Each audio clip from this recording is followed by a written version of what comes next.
Le grand invité sur mazlek.net reçoit Sandrine Ogola, présidente du syndicat national des travailleurs de l'eau et de l'électricité de la SEEG. www.mazlek.net. Le vendredi 21 juin 2019, vous avez organisé une assemblée générale avec plusieurs points inscrits à l'ordre du jour, notamment le refus de la caution des agents, sinon des syndiqués, de voir votre entreprise être choisie comme assiette fiscale pour collecter 7% adossé à la facture d'électricité et naturellement imposable aux consommateurs en vue justement d'une taxe sur la collecte des ordures sur l'ensemble du territoire national. Pourquoi ce refus ? Bien, il faut dire que nous ne refusons pas systématiquement, nous ne nous substituons pas à l'État. Ce que nous disons, c'est qu'il faut que certains mécanismes soient mis en place avant de pouvoir mettre cette taxe en place, donc de choisir la SEG comme collecteur de cette taxe. Simplement parce que nous savons aujourd'hui, nous avons mauvaise presse. L'agent SEG a mauvaise presse vis-à-vis de la population en ce qui concerne notre qualité de prestation. Donc, avant de pouvoir rajouter une autre taxe, parce que nous devenons aujourd'hui un collecteur d'impôts, donc avant de pouvoir rajouter une autre taxe, il serait préférable, et nous l'avions déjà dit au Premier ministre, de mettre des mécanismes en place pour l'amélioration de la qualité des services. Justement, dans cette collecte, les fonds sont reversés ensuite au Trésor public. Est-ce que dans l'assiette de répartition, la SCG a sa part pour justement servir d'agent collecteur ou recouvreur ? Non, la SCG collecte et reverse entièrement. Donc, aucune part n'est mise de côté ou ne rentre dans nos comptes à nous. Elle est collectée et reversée le 20 de chaque mois. Autre point qui fâche, la régularisation au plus tard en juin 2019, date butoir pour la situation des pensions de retraités. D'aucuns nous diront que les retraités peuvent soumettre leurs problèmes eux-mêmes, ils peuvent défendre leurs droits. Nous mettons ici devant ce sentiment de solidarité vis-à-vis des agents que nous avons connus, nos collègues. Est-ce que les retraités ne rentrent pas dans leur fonds, c'est-à-dire leur pension de retraite ? Non. Nous avons 122 qui sont allés à la retraite depuis 2014. Sur les 122, nous avons 27 qui n'ont toujours pas perçu leur pension. À l'heure actuelle, pourtant les dossiers sont bel et bien montés, les dossiers se trouvent à la CNSS. Quand la CNSS retorque que la SEG est à jour de ses cotisations, nous ne comprenons donc pas d'où vient le problème. Nous avons écrit à la direction générale afin qu'elle voie avec la CNSS. Le courrier, la réponse que nous avons eue venant de la direction générale ne fait que nous montrer que la SEG est à jour.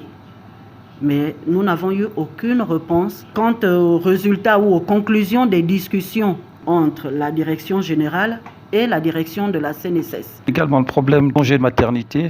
Oui, les congés de maternité. Nous avons 27. Sur 95 dossiers transmis à la CNSS, nous avons 27 dossiers qui sont en cours de traitement. Quand nous savons que les délais sont de 45 jours, la plupart de ces dossiers datent de 2017-2018.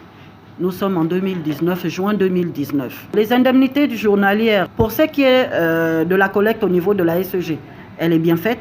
Pour ce qui est du reversement, tout est à jour, puisque la CNSS également le confirme, tout est à jour. Maintenant, notre problème, il est vis-à-vis de la CNSS. Nous disons, nous cotisons. Nous sommes à jour. Nous demandons à ce que la CNSS respecte les procédures légales en nous reversant nos indemnités à temps. Vous imaginez une femme à qui on a prélevé 3 mois de salaire. Après l'accouchement, elle se retrouve avec une charge de plus, son enfant à nourrir. En attendant, elle a bien un trou de 3 mois de salaire dans ses comptes. Nous ne faisons que demander ce qui est notre dû, simplement. Vous revenez également sur la question d'audit de l'entreprise. Quelle est la période à auditer? Le clair-obscur subsiste à quel niveau? La SEG a traversé un moment particulier, donc la période de réquisition, qui allait de février 2018 à février 2019. Nous souhaitons connaître, durant cette période, tous les mouvements en termes financiers qui ont pu avoir lieu au sein de notre société. Est-ce que ces mouvements financiers ont respecté les procédures? Voici ce que nous attendons.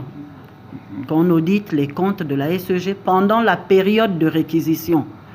Et je vous dis, tout cela nous inquiète parce que jusqu'à présent, nous n'avons toujours pas les résultats de l'exercice 2018. Nous sommes en juin, sachant que généralement, en juin de chaque année, il est reversé aux agents une prime de résultat. Voilà. Autre préoccupation soulevée lors de cette Assemblée générale, la question de l'évacuation par hélicoptère des agents accidentés sur les zones d'exploitation. Et là, vous demandez un peu plus de logistique et d'attention. Nous demandons un peu plus de logistique. Pour nous, la santé n'a pas de prix. Nous avons des collègues qui sont dans des zones excentrées comme Kingele, Timbele, et qui n'ont accès à aucun, comment je peux dire, à aucune mesure médicale, si on peut le dire de cette manière. Simplement, pourquoi? Parce que dans ces zones, on n'a pas d'infirmerie, on n'a pas d'infirmiers.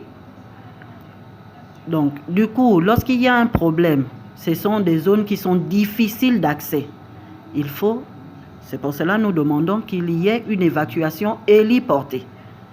Parce que ce sont des zones qui sont réellement difficiles d'accès par voie terrestre. À l'issue de cette Assemblée générale, l'ensemble des participants ont décidé unanimement avec le bureau du syndicat de déposer un préavis de grève sur la table de la direction générale. Est-ce qu'il y a menace de grève générale illimitée en toile de fond? La grève dépendra de la réponse qui nous aura été donnée par la direction générale et les autorités. Parce qu'il ne faut pas oublier que l'un des points, celui sur l'audit des comptes, concerne le ministère de tutelle, qui s'était engagé à l'époque.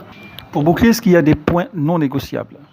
Oui, le premier point qui est impréalable pour nous, c'est l'audit justement de cette période de réquisition. Là. Le deuxième point, c'est celui de la régularisation totale par la CNSS. Et le troisième point, qui sont pour nous, enfin 4 points, qui sont pour nous dans les 5, des points non négociables, c'est celui de la prime de résultat de cette fin du mois et celui des 7%.